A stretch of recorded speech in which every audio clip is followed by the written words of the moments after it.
Hi ഡിയോസ്, ഇന്ന് ഫെബ്രുവരി 23.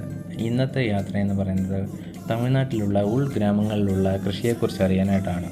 ഞങ്ങൾ free ആയിരുന്നു, സോ അങ്ങനെ ഒരു എക്സ്പീരിയൻസും കൂടി ചെയ്താക്കാമെന്ന് വെച്ച് ഇറങ്ങിയിരിക്കുകയാണ്. ഞാൻ മുമ്പ് പോയിട്ടുണ്ടെങ്കിലും എൻ്റെ പാർട്ട്ണറെയും കൂടെ അതൊന്നും കാണിച്ച് ബൈക്കിൽ സഞ്ചരിക്കാമെന്ന് പറഞ്ഞ് ഇറങ്ങിയിരിക്കുകയാണ്. നമ്മൾ നേരെ പോകുന്നത് കൃഷിയിടത്തേക്കാണ്. ഇവിടെ പാഷൻ ഫ്രൂട്ടിൻ്റെ കൃഷിയുള്ളത് എത്ര പേർക്കറിയാം? എനിക്ക് പുതിയ അറിവായിരുന്നു. ഞാൻ ആദ്യമായിട്ടാണ് ഇവിടെ പാഷൻ ഫ്രൂട്ടിൻ്റെ കൃഷിയുള്ളത് അറിയുന്നത്. ഇവിടെ റെഗുലറായിട്ട് തെങ്ങ്, വാഴ, പടവലം, തക്കാളി അങ്ങനെയുള്ള ഐറ്റംസ് എല്ലാം ഇവർ കൃഷി ചെയ്യുന്നതായിട്ട് ഞാൻ കണ്ടിട്ടുണ്ടെങ്കിലും ഇതെൻ്റെ പുതിയ അറിവാണ്. നിങ്ങളും ഫ്രീ ആണെങ്കിൽ ഇതൊക്കെ ഒന്ന് എക്സ്പീരിയൻസ് ചെയ്യേണ്ടത് തന്നെയാണ്. ഫ്രീ ആണെങ്കിൽ ഇതൊക്കെ ഒന്ന് കണ്ടുവരിക എല്ലാവരും. ഞങ്ങൾ കുറേ വീഡിയോസ് എടുത്തിട്ടുണ്ടെങ്കിലും അതൊന്നും വീഡിയോയിൽ ആഡ് ചെയ്തിട്ടില്ല.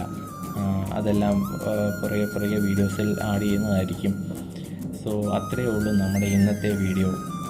കൂടുതൽ വീഡിയോസിനും എല്ലാത്തിനും ഒന്ന് സബ്സ്ക്രൈബ് ചെയ്യുക, സപ്പോർട്ട് ചെയ്യുക.